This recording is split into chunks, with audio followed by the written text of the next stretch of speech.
Not everyone realizes how hard it is to run for office if you're doing it right.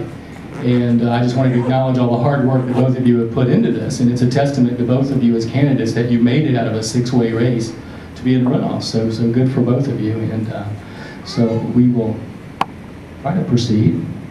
There we go. We'll start with question one. And Ms. Edna Jackson will begin. Now, is that the top question? Yes. Yes. Okay. Oh, no, that's not a question. Okay. All right. Okay. All right. Oh, there we go. Okay. We know that vitality of neighborhoods is directly tied to mobility, livability, and sustainability. The question is, what mobility options would you implement to significantly increase the vitality of Savannah's urban neighborhoods? Ms. Jackson. Thank you. First, let me thank you for having me here today, having us here today. We have been in budget hearings all day, all afternoon. So I know if I seem a little whimsy, please forgive me. One of the things that I know we have to do to increase vitality, when you're talking about talking about sustainability in our community, it is very important that we connect all parts together, particularly for people that want to ride bicycles. We have to look at other modes of transportation in this community as well. We have to look at how can we bring the rails back, how we can make it much more friendly for people that want to walk, that want to ride. That is just one way that we can bring about mobility and vitality here in this community. And it is a walking city. So we have to encourage people that want to walk in this community. We pride ourselves on being a healthy Savannah. And in order to do that, we have to make sure that we have those kinds of activities that are going to make people want to be a part of whatever you want in this community. It can't be all what the city mayor and city council want, but we have to listen to you and promote your programs. Am I fine? Okay. I'm sorry because I'm not watching. I have a habit of just moving about. We have to make a habit of listening to what you feel is needed here in this community. All across the nation, they're talking about people getting involved, having a healthy environment, working together to bring about a healthy environment. And what better way for even our tourists coming into this community, doing it by riding segways, riding bicycles, and walking in this area. They're doing it all over the country. But we also have to look at other ways when you're talking about mobility.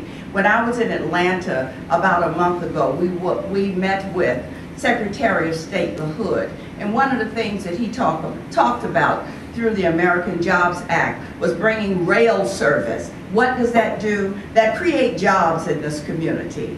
Those are the kinds of things that I want to do as mayor of the city. But I don't want to do them by myself. I have to do them with you, with the people, and also with the council. I am no better than any of you, even in a leadership role. I have to be the kind of person that is first going to listen, that is going to bring civility to this council, that is going to bring the Savannah community together. So when you're talking about an area of mobility and sustainability, it is all of us doing it together. Okay, great. Thank you. Mr. Felser. Thanks, Jim. First, let me say thank you very much for having me here. Thank you to the Savannah Bicycle Campaign, the U.S. Green Building Council, the Savannah branch, and obviously the League of Women Voters. Good evening, and thank you again. Let me state very clearly from the outset, the question asks, what mobility options would you bring to Savannah? As your next mayor, I intend to ask the city manager to appoint and direct a city sustainability coordinator and manager position. That is one type of person who will be in charge of having to answer, is everything that we do, is it increase mobility? Does it increase sustainability? Does it increase a greener Savannah, a healthier Savannah? And what do I mean by that? Well, when I was a child, I rode my bicycle to Jacob G. Smith.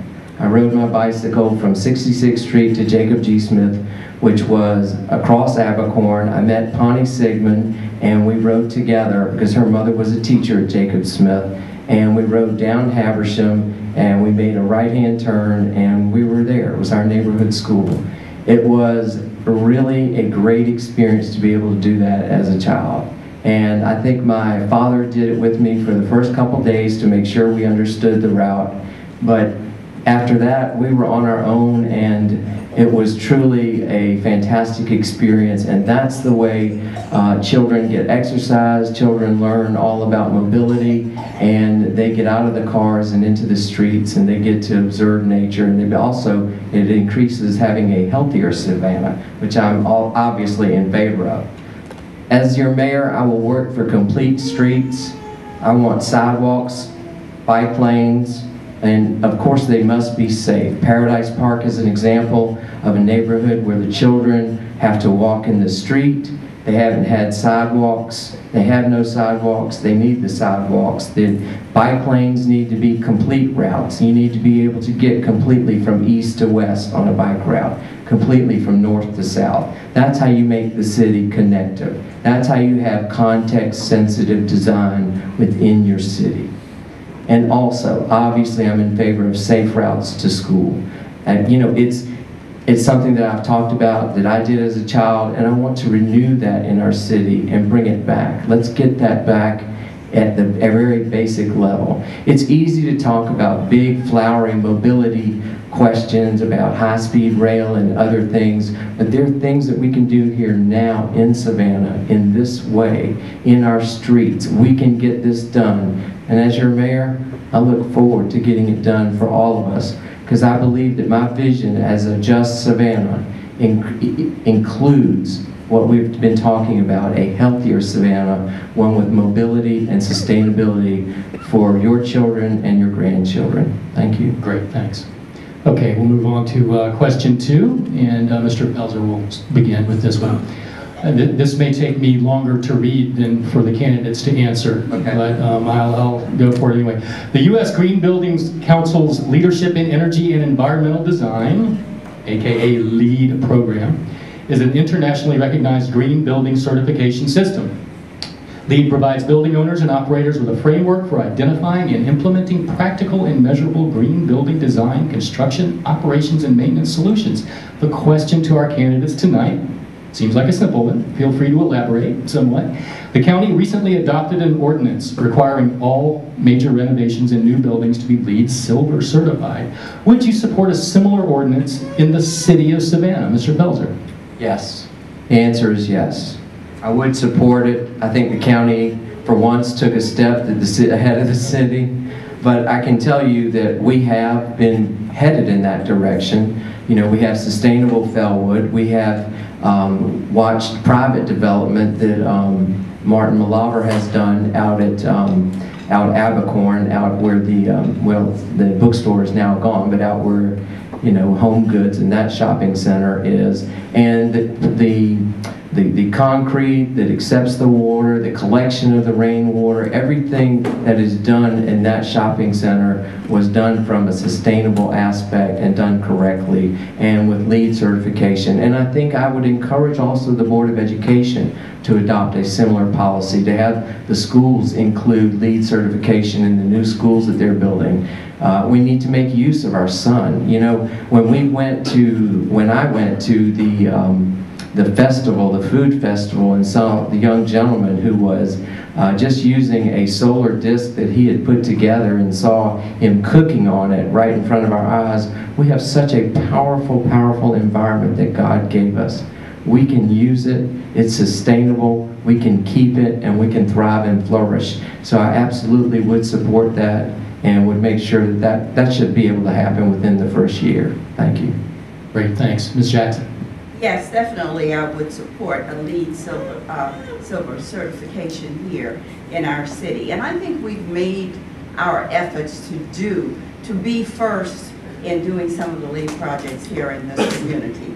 One of the things that we have done is we are making our buildings LEED, thank you, LEED buildings. If you notice, we just recently opened a building here in our city, and LEED certification is one of the main things that we want to make sure that we have within the building. We also, when you look at the housing development that just opened over on Pennsylvania Avenue, all of those units are LEED certified. Not only that, the materials that were torn down were used to put back into the facility, and that is one of the areas that we will always be promoting. When you talk about, as Jeff mentioned, sustainable Felwood homes, that was sort of like the beginning here in this community. Savannah is known for being a first in many areas, and I'm sure that as we move along, you will see us doing even more. Hopefully, when we are able to build the arena or what have you, we will also make that a LEED certified building. I toured a company here in Savannah recently. Some of you may know about it, the Dirt Company. Y'all heard of Dirt? Okay. The Dirt Company is a company that uses all natural materials. And instead of using sheetrock kind of walls, they use walls that are LEED certified, and they can be moved. They're very mobile in whatever facility you may want to do. I think that is a good way of bringing those kinds of companies here into our community. And when you talk about LEED certified buildings, what about outside of the building? You know, you have to talk about the vegetation. You can talk about people that may put a gardening area on the roof of a building, or flowers on the roof of a building. That is all a part of it, and that is what, as mayor of this city, that I would encourage and get people involved in doing here in this community. But it is most important that we tell our young people about LEED certification. That is something that I would like to do. As not only as mayor of the city, but just going around and talking to young people. I was very instrumental in bringing the playground over to the West Broad Street YMCA, free to the city. And how did I do it? I did it by meeting with the Home Depot Foundation and the Kaboom Foundation to bring it, because that was something that we really needed. Thank you. Great, thanks. Okay, question 3. We will begin with Ms. Jackson this time. Question 3 is, most American families spend more on driving than on health care, education, or food. The poorest families spend more than 1/3 of their income on transportation. In addition, about 1/3 of the total population is unable to drive due to age, legal, or other limitations. To address these and other concerns, many communities around the country, and several in Georgia, have adopted complete streets policies that require consideration of transit, bicycle, and pedestrian facilities when planning and evaluating transportation projects. So our question for the candidates is, would you support adoption of a complete streets policy for all local transportation projects? And what other policies or programs would you consider to ensure bicycle, pedestrian, and transit options are provided? Ms. Jackson. Well, we must make sure that we have bike routes along the major corridors here in our city. And as we are moving about and looking at MLK Boulevard, to Montgomery Street, we need to make sure that as we're constructing and working with those, that there are paths that can be put in for people riding bicycles. There are so many SCAD students that are in the community, and their mode of transportation is either by riding the SCAD buses or by riding bicycles. So we have to make sure that we're going to accommodate not only the SCAD students, but other citizens of this community that want to use bicycles as a mode of transportation. But the other thing, as I mentioned early, you know, we need to do like the city of Denver, where they have rail service down the streets of the area, and it's a free service, and it encourages particularly your low income people to have a means of getting from one end of the city to the other. We have to look at providing different kinds of transportation, free if possible, but if not, at a very low cost. Local transportation projects are most important, but the thing that we have to do best is to lobby the state and federal government for funding to come into the area.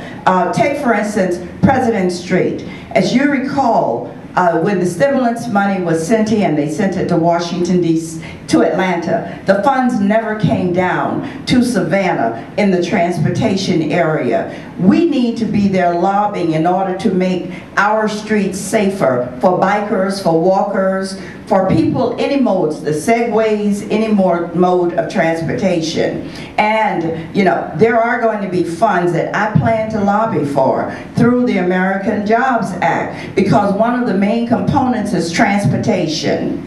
And again, we have to do that, but we have to design all of what we want to do. And the main thing that we have to do, if we're going to create this kind of walking city, then we have to make sure that the people that are putting it in are our local people, our local architects and contractors and workers. We have to make sure that we are using, because we can lift someone up from the poverty level by giving them a job where they can earn a decent salary. But we also have to involve the schools, because the schools have to make sure that they're training the people for the workforce, and that's your technical schools and your colleges and universities. I just want to see us do more of getting technology, technical schools and what have you, back into the public school system. Thank you. Thank you. It's an exciting question, and I'm glad to answer it again. I actually talked about complete streets policy in my first answer, and so obviously I'm in favor of that. I'm in favor of having complete streets with sidewalks, as I said, bicycle lanes, and of course that they be safe and that they have the correct margins in those streets. And Durant is probably the perfect example of what isn't a complete street. How horrible. And if only, you know, city fathers had thought about these things when they were building neighborhoods back then. But, you know, so many of our neighborhoods don't even have the sidewalks that they should. And that's where we should start. And that's why I stated at the very beginning that I would instruct the city manager that as a matter of policy, that as mayor, I want a city sustainability coordinator who is in a position to, with mobility, to work with Sean Brandon, who is also in mobility, and to make sure that anything that we are doing from here on is a complete street, is thought of in toto, not just in terms of concrete. We can do so much better. We have so much innovation. I have to tell you, the University of Georgia sent me to the Air Force Academy for a week, and the title of that convention was Improving American Innovation. Well, we need to improve Savannah innovation. You know, the federal government, the funds are drying up. We can do things here on our own within our budget. We just have to redirect our priorities and say, this is our priority for Savannah. We're going to move it forward. We're going to do it within the budget, and we're going to make it a sustainable place for our children and for their children. And in the very end, not only will we have complete streets, but we will have probably, we already have one of the best walking cities that is very highly regarded across the nation, but we will have probably one of the best planned cities. But we have to start now, and it also must include proper lighting. Lighting also is a part of it for biker safety. Thank you. Great. One of the first rules of event planning is make sure there's a new battery in your wireless microphone, which apparently did not happen tonight, so my microphone is not working, so I'm just going to move on with my old theatrical training, I guess, and we'll move on to question 4. Okay, can we turn? Mr. Felser will begin. Question 4 is, it is widely anticipated that the current city council will pass a resolution this week authorizing an affordable housing fund leveraging city funds for the development of affordable housing. The question evoked is, given the city's ability to shape the development created by the fund, what green building standards, if any, would you recommend be included for housing units financed by that fund? Thank you. I appreciate the question. As your next mayor, this is the prime example. Yes, I will be voting on the Affordable Housing Fund. I predict that it will pass, probably unanimously. But the standards that they must meet is that they really should be green certified.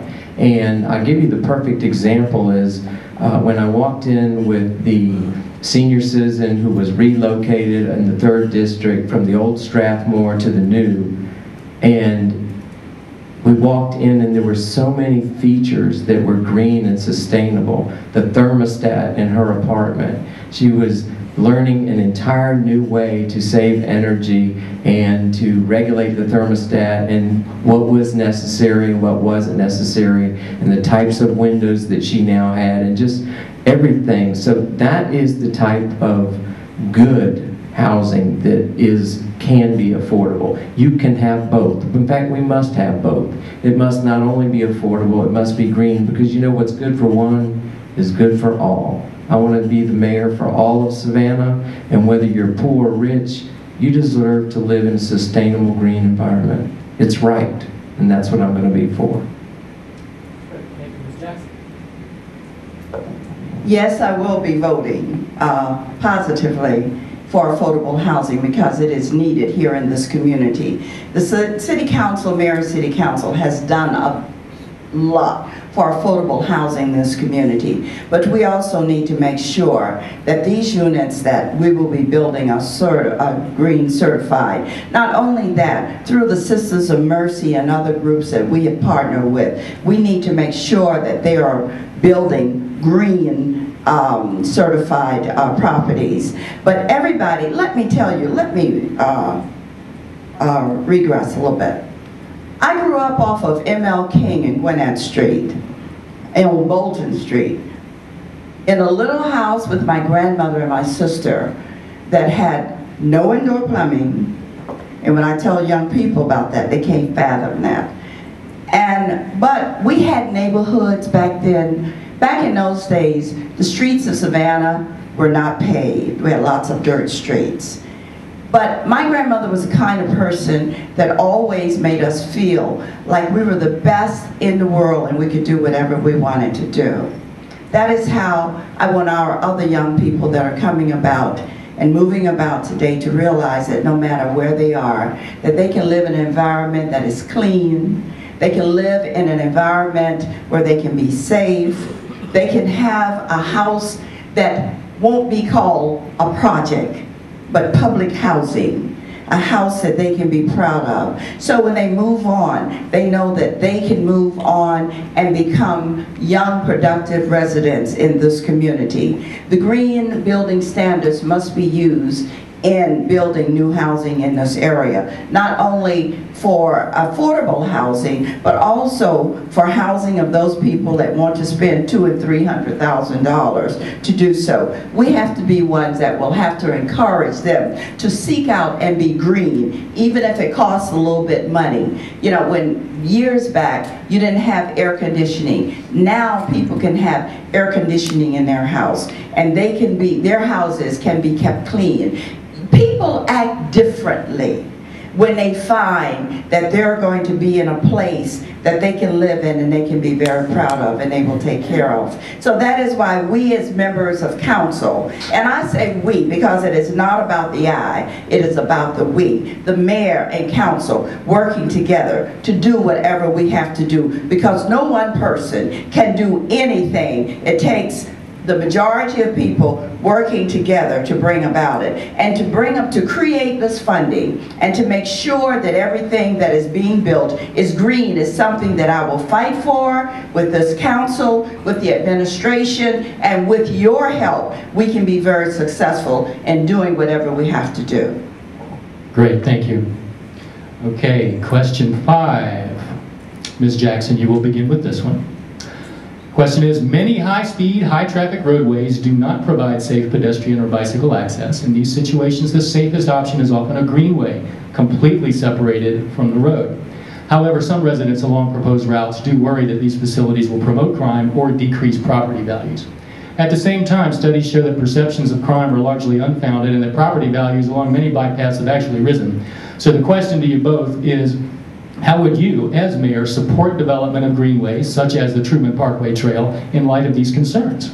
Ms. Jackson. Plant, plant, plant. Plant trees, plant flowers. I don't know if you ever go to the state of North Carolina, you would notice that their medians have beautiful wildflowers that are growing. We need to take something like that and use it as an example. We need to do more planting. And how do you do it? You get all of the garden groups and all together to adopt areas, to make them green, to make them look better along the routes where you will have the bike paths and other modes of transportation. The worst looking areas coming into this city are the entrances to our city. We need to do something to put some plants up, to make it look good, to make it look inviting. This council, this mayor and council, has asked that this be done, but we need to go ahead and do it. That is what we need to do. The beauty of this city is based on its flowers. It is based on its trees,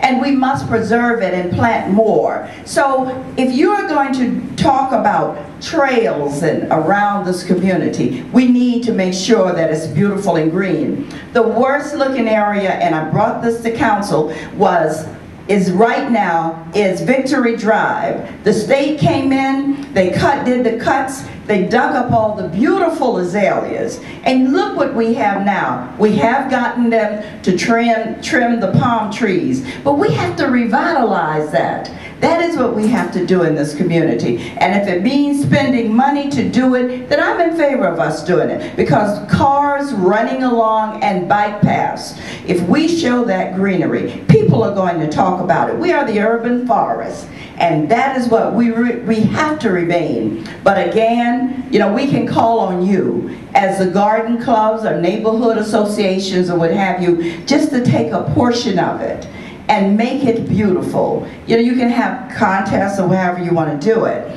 but it takes all of us bringing the city back to be a green city. Well, help it to continue, but we also must have it, we must expand on it. But we also need to make sure that we have also the proper lighting in order to show the beauty. And you have the green, the lightings that will go on and off in solar and what have you. We need to look into that and promote those kinds of changes here in our community as well. I'm for that. I know we can do it. This mayor and council has begun doing it, but we have to move faster with all of this. Savannah showcased itself for the marathon. Neighborhoods planted for the marathon. They did a lot, but we need to do more. And that is what I would do when I'm elected mayor. Thank you. Mr. Felser. Thank you, Jim. As the next mayor of Savannah, the question asks, how would you support development of greenways?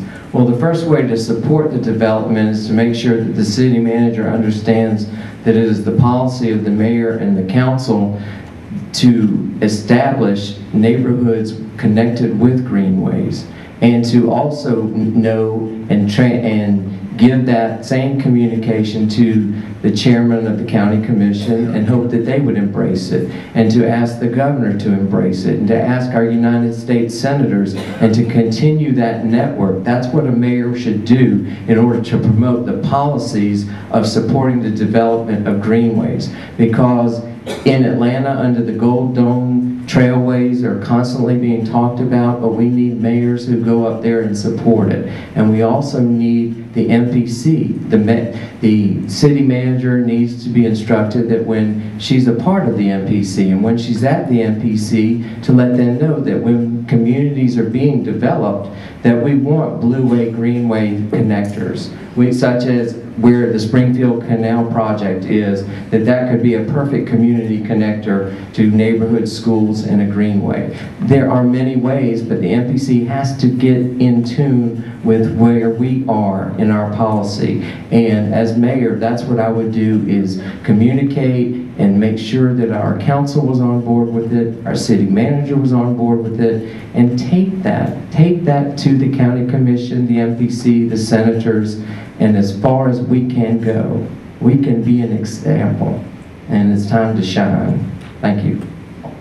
Great, thank you. Before we go on to question 6, I wanted to sort of give a last call for audience questions. If you have a question on an index card and you have not, it hasn't been collected from you, let's get those in and we'll move on. Okay, so question 6, and we will begin with Mr. Felser this time. Many municipalities around the country and the region are working to create jobs, stimulate their local economies, and lower energy costs for residents by providing financing for qualified energy retrofits.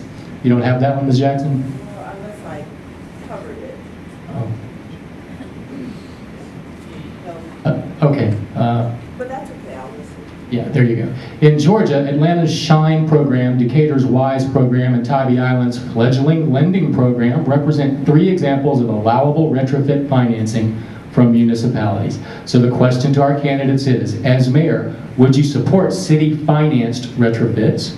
Also, what role do you see the Affordable Housing Fund playing in financing energy retrofits?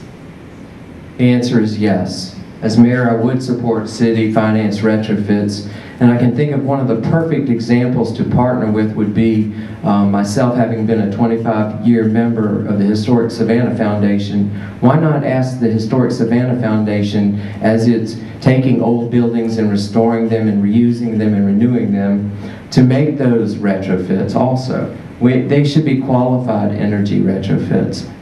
That can fit within the historic scheme and still be historic. That's a way of innovation. That's the innovation I want to bring to the city of Savannah. We can be creative.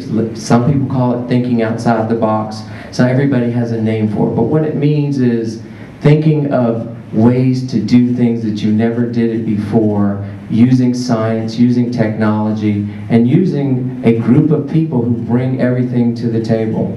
I think that it's exciting and that we can also learn from those other cities where they have done the retrofits. And furthermore, it is a perfect example of what I was talking about before, lowering energy costs so that we as a government set the example of reduce, reuse, and recycle. Thank you. Right, Ms. Jackson. I think I believe the city of Savannah is leading by example. I don't know if you're familiar with the old West Broad Street Savannah Pharmacy. We're doing that with the building right now. And what we're looking at, one of the things that I've always promoted is that we need to either buy a building and stop leasing buildings and preparing them and making them green buildings. And we're doing that. And whatever we have to do to make it as a green building, that is what this mayor and council needs to move forward with. But we also have to encourage other groups in this community to get on board and to work with it. It is very important that we try and preserve some of our older buildings in the community. I am for preservation, but I am not for letting buildings sit for years and years and years and years to come. I think we need to encourage homeowners that have housing in the area to do something to fix them up, to do whatever to make them green, to do whatever we can to either live in them, rent them out, or to sell them. When you look at Savannah, there are so many boarded buildings up around in the city until it takes down the property value of other properties within the area. But if we work together, all of us working together, we can make changes here in this community and get rid of some of the dilapidated housing that we have. But Savannah has to do it by leading by example. That is something that this mayor and council will do. Great, okay, thank you. We will move on to a couple of audience submitted questions now. So, that's right there, audience questions. So there you have it. I'm going to start with a biggie here, and I guess we'll continue rotating. So Ms. Jackson, you'll take this one first. I'll reread it again since you don't have anything to look at. You probably expected this one tonight. What is your vision for an improved Durin Avenue? And as mayor, how would you build consensus to bring that vision to fruition? Ms. Jackson. I think everybody knows that Durin Avenue is a total disaster. But the neighborhood associations that are in the surrounding areas have worked very hard to come up with a plan. As mayor of this city, it will be my responsibility, along with council, to get with our State Department of Transportation to make sure that they start getting on board, coming into this community. The Wren is a street where we're going to have a major disaster. And why do I say this? I stood on the corner, you know, waving, trying to get people to vote. And the way that traffic is moving, we need to do something about it. But we can do it by trying to put the plan in place that the community has worked on over the year, about a year and a half. There was one plan that fizzled. Now we have a plan, but it's getting the other parties, like the State Transportation Department, involved to send some money down here so we can make that a traffic-friendly street. When I say that, I mean a street where you can have bike paths, but you can also have trucks that can move about and cars.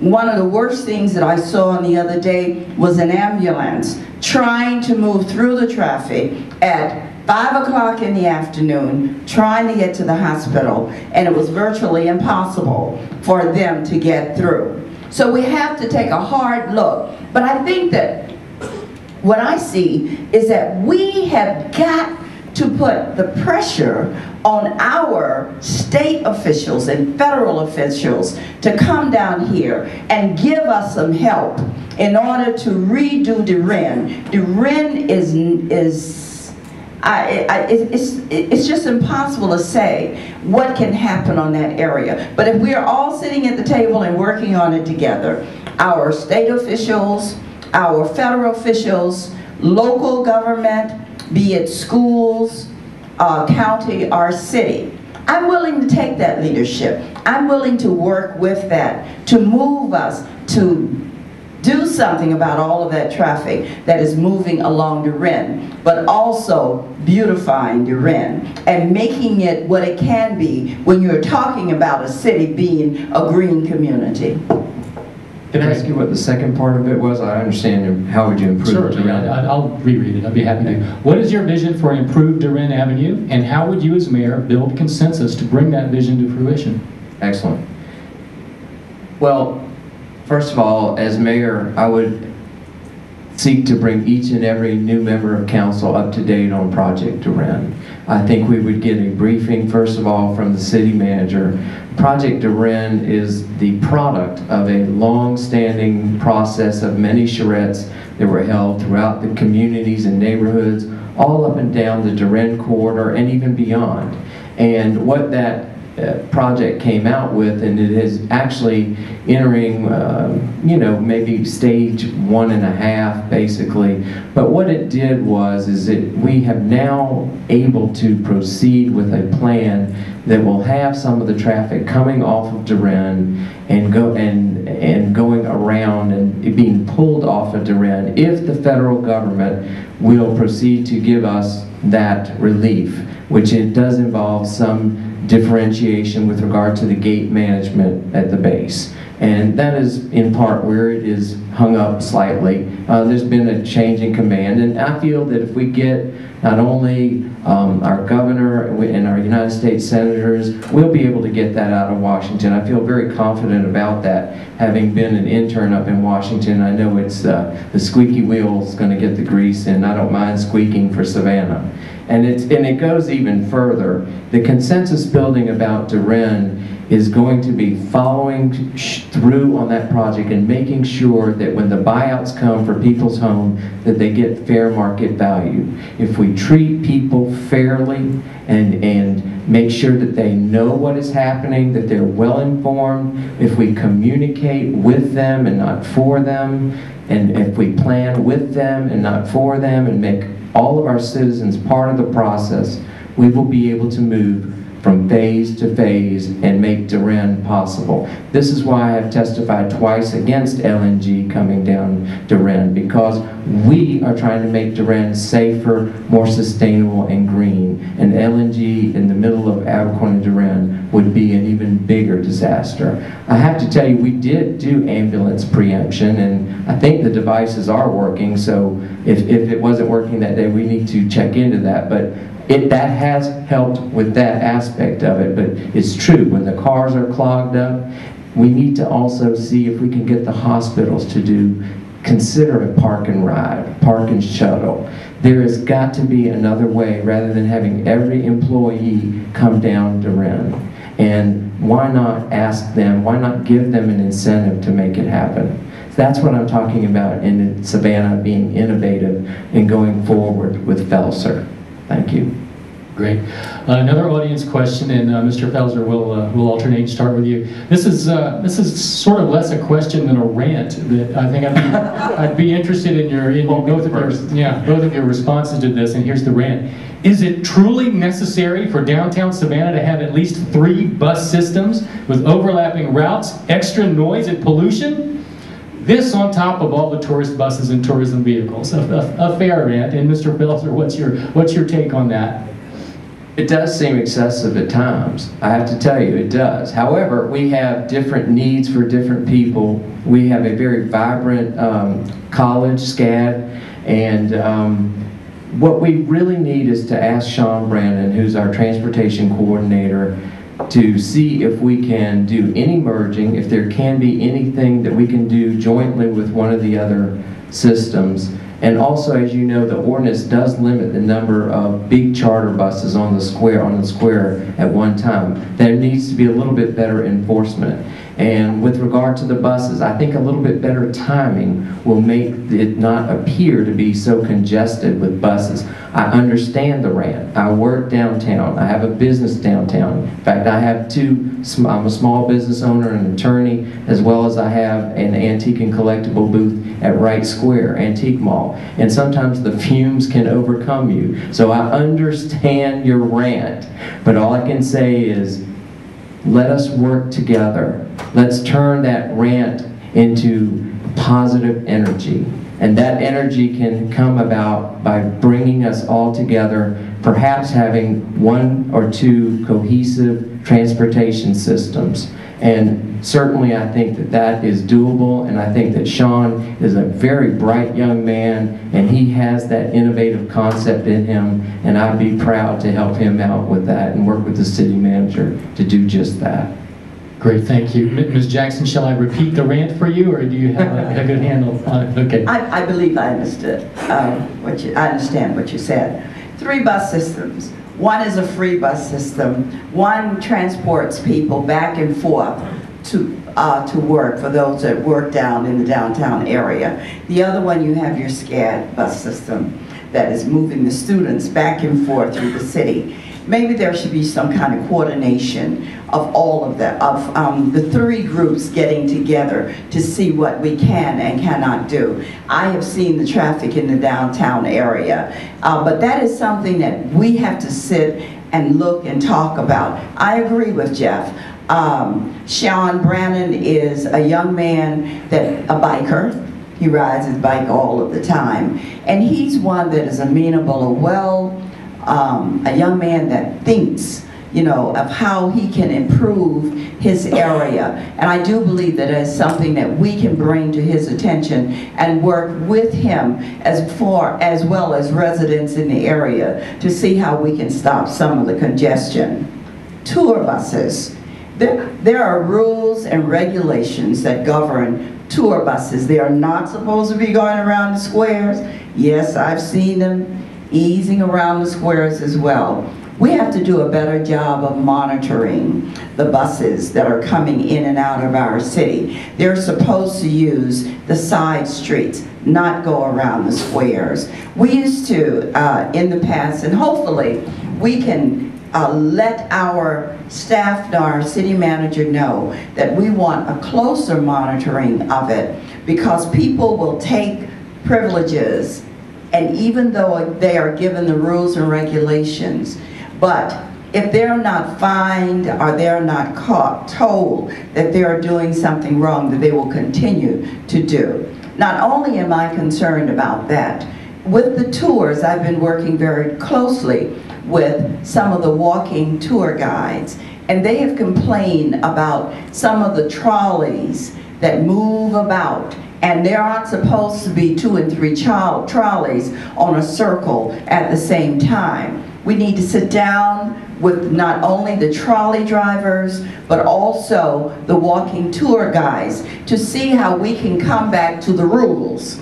And the rules says that you can't, what the rules are, they cannot do it. But they are not following the rules at that time. But then that's what a mayor does. A mayor gets with the council. The mayor gets with the city manager to see how our staff can improve what they're doing in that downtown area. And I'm willing to work with it. I'm willing to see that what we can do about the congestion of the 3 bus systems that we have. They need to work together. They need to sit down together. I think that one of the main problems that we have had is a lack of communication, and so we have to bring them together. Okay, great, thank you. I have 2 more audience questions here, and that may mean that we don't get to one of the scripted questions, but I think I want to reward the people who bothered to come tonight. Yes. So I'm going to read both citizen questions, and then if we have time, we'll move on to the scripted ones. So bear with me. I'd be happy to reread, if we need to. So Ms. Jackson, we'll start with you. Governing often involves making difficult choices. For example, the bike lane on Price Street will make life much more pleasant in downtown, but it will certainly upset a sizable constituency that wants to drive quickly out of downtown. The question is, I'm curious how you will approach these choices and what priorities you would emphasize as mayor. There are many neighborhood associations that are formed along that corridor. I think the main thing that we have to do is to make sure that they are aware of the rules and regulations, and I understand where you're coming from, because you have the bike lane, and you're also going to have parking. We have to be kind to each other, but we also have to enforce the rules and regulations regarding speeding down the street. We have to make sure, sometimes you have to use people by example, make sure that they understand that this is going to be an area where everyone is going to have to be respectful of each other, the riders, the walkers, and the residents.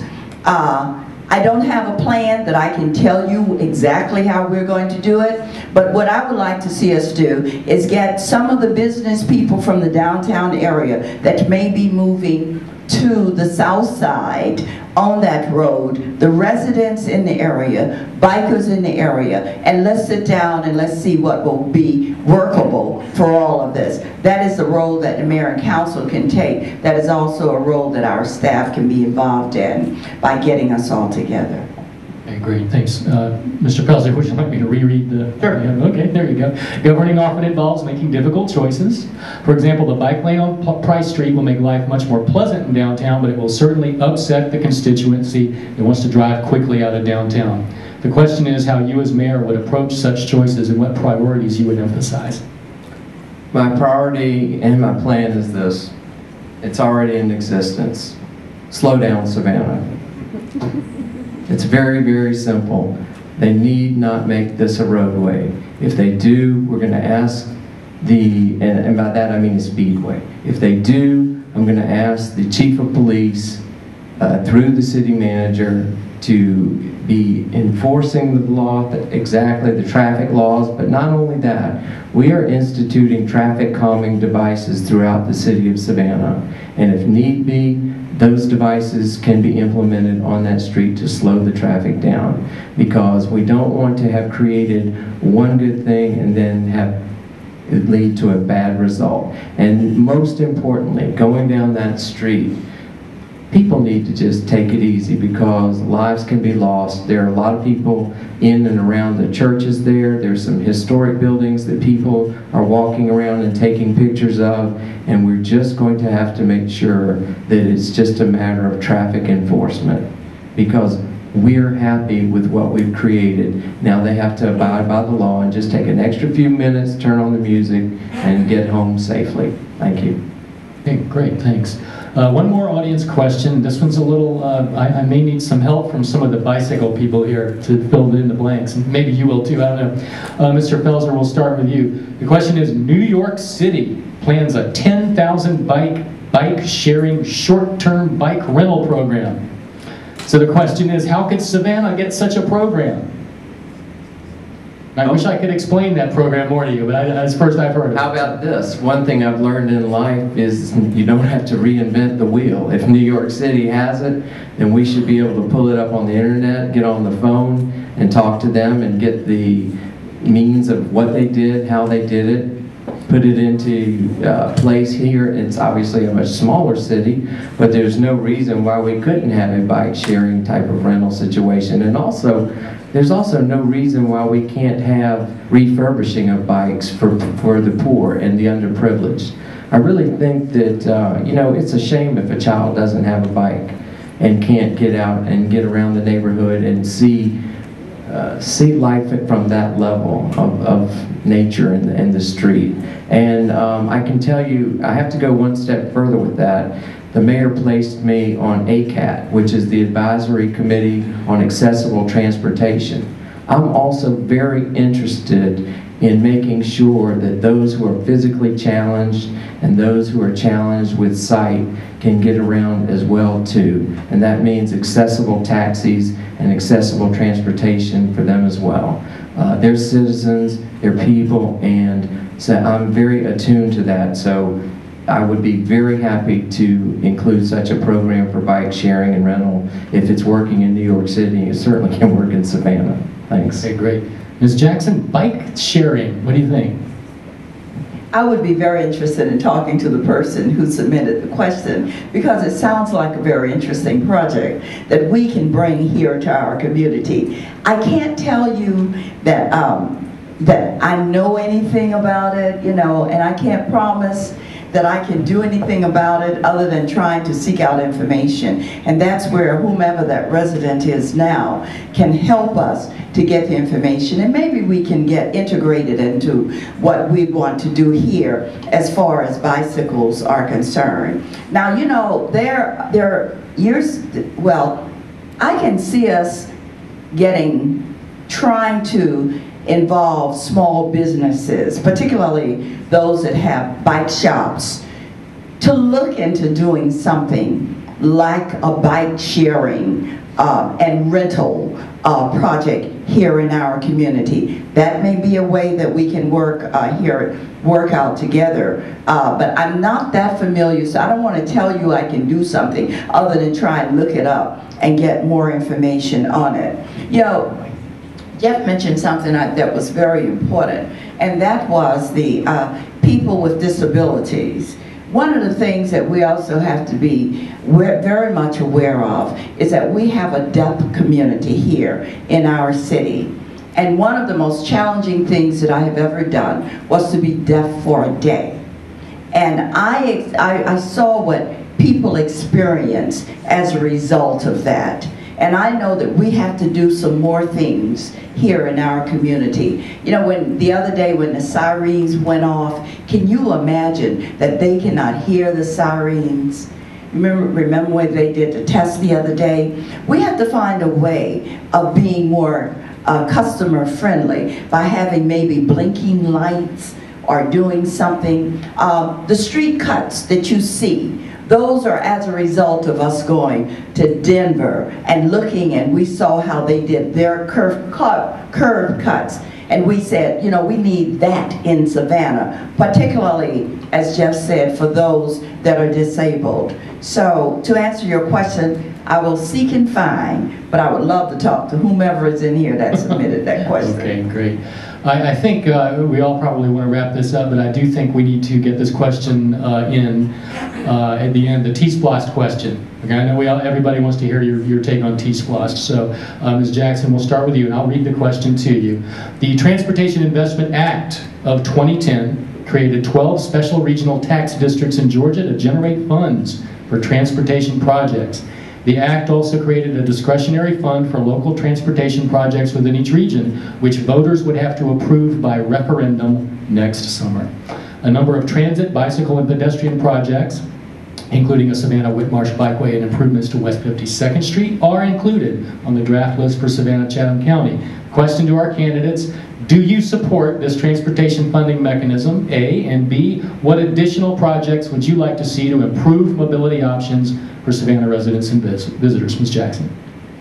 I am definitely in favor of the T-SPLOS because the regional committee has worked very diligently. Our chairman of the county commission, Pete Lakakis, has been a part of it, and it will include streets that are here in our city, and that is part of how we will sell it to the community. I would like for us to make sure that whatever we're doing, that there are going to be other modes of transportation, the bikeways or whatever we can do, segways that can move along the outer perimeter of those areas. But it's going to take all of us pushing to get those funds to come in here. You know, as you know, the money that will be collected, I believe, will service and will stay in this area. But with all of the municipalities having worked on this plan and to where the funds will be distributed, I think it is something that is going to move not only Savannah forward, but Chatham County forward. I believe that one of the areas that was included in this was the President Street, and that is something that Savannah, that the mayor and council has been asking for, and it is a way that we can make sure that we are opening up new roadways that will take us from the inner city of Savannah all the way out to Tybee Island. So Savannah is landlocked, so we need to do whatever we can to make sure that the transportation routes and the fundings are getting into the areas that are necessary. So I will be a champion.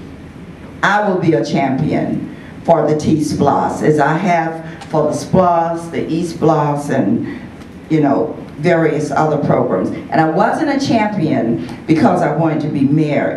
I was a champion because it was something, funds that were needed to come into this community. But to answer your question, I am very much in supportive of the transportation funding for this area. Mr. Felser. Thank you. I'm a leader for, and I'm going to tell you why. We obviously need a transportation system that is cohesive and that has, once again, a sensitive design that will help people move throughout the state of Georgia. Now, one thing that I will be a leader on is I would like to have additional funds put in there for Savannah projects. And I think there is still room for negotiating. If you don't ask, you don't receive. And I think that Savannah can get more, it will get more, and I'm very proud of the green aspects that are in there already, but why can't we have more? Because they're expecting a great deal from the citizens of Savannah for us to go out there and ask them to put another penny tax on them at a time like this during this economy. It's a burden. There's no question about it, and it will be an uphill sell, and if it doesn't resonate with the voters that it's worthy, and we have to, at the end of the day, be able to go to bed and say, this was worthy for children and grandchildren, that it will produce a Georgia that is worthy, that they can be proud of. And that includes transportation, mobility, sustainability here in Savannah and Chatham County. That will be how it will pass, if it is seen that way and if it does that way. And if it does those things, then I'll be for it. And I'm for it as it stands now. But I always believe that these things where you're asking for any type of increase, that we can get more, we can negotiate and do better. And I think that my skills as an attorney in learning how to advocate for people, after 25 years of being an attorney, I advocate for my client and I fight for my client to always get the very best, the very most that we can. And my client now, as mayor of Savannah, is going to be the people of Savannah. Their money has to be well spent. Their tax dollars have to be well spent. SPLOST and E-SPLOST have to be well spent in order to even talk about T-SPLOST. Thank you. Okay, great, thanks. I think if I get the approval from everyone, we're going to just move on to the place where you just get to sell yourself for a few minutes. I think you're familiar with this from the other events, so we'll start with Mr. Felser, and we're doing three minutes or two for the sum up. Stick with 3? Okay, so you have 3 minutes. Talk about whatever you want to talk about. Well, okay. Well, thank you, Jim. I have to tell you, this has been one of the most, I think, refreshing forums that we have had throughout this entire campaign. I have a feeling that Edna would agree too. I want to thank the Savannah Bicycle Campaign, the U.S. Green Building Council, as well as the League of Women Voters. This is what forums should be about. This is the way you select leaders for the future. I want to bring a new generation of leadership to Savannah. My vision of Savannah is one of a just Savannah. The J is for job creation, U, unification of all people. S, we must have a safer Savannah. And T, we must have trust restored in elected officials. What you elect us to do should be done in open, lawful meetings. And I promise you that we will not be doing anything that is not open and lawful in accordance with the Attorney General. As your mayor, I want to take you forward. I'm very excited about this opportunity at age 49 to be in a position to be leading Savannah through the next generation. And by that I mean just simply in the next 4 years, we can go so far together. And we can build a better Savannah, a greener Savannah, a sustainable Savannah, and one that, yes, has more innovation. And it all can be done not through Washington. The solutions aren't going to come from Washington. It's going to come from innovation and people who bring their expertise to the table here in Savannah. So I just want to end by saying, you know, Savannah can do all these things. We can reduce, we can reuse, we can lower our carbon footprint. We can do the things that we've been talking about tonight if we learn how to think forward. Think forward, not with the same and not backwards. That's what I stand for. That's what Jeff Felser has been as your Alderman at Large for the past 8 years. That's why I want to be your mayor to take us into that future together. And I want to be the mayor for all people. God bless you all. Thank you. Great. Ms. Jackson. Thank you too, again, for having us here this evening. And I think both of us are a little exhausted. But I can tell you, when I look at the League of Women Voters, I know the kind of work that you have done. When I look at the bikers, I know what you are doing. And the League of Women's Voters has been active throughout the years. I came out of the old civil rights movement here in our city. So therefore, I've seen Savannah come from a segregated city to a fully integrated city. We can't go back. And I want to be your leader. I want to make sure that we're moving forward as one, that we're working together, that I am a consensus builder. I am a person that works with people, that listen to people, that take your suggestions and move forward with them. That is what I bring to the table. These forums have been very exciting. This has been a very interesting forum this evening. And I can tell you that throughout all of the forums that I've participated in, I made a rule and made a promise that I would not be negative no matter what. And why did I do that? Because any leader of this community has to be able to disagree, but not be disagreeable, to be able to work and talk with people, to set an example for people, particularly for our young people. And that is what I've done through my tenure here in this city as an administrator at Savannah State University, and all through my life from at a very early age. I want to be your servant, and I want to represent you well.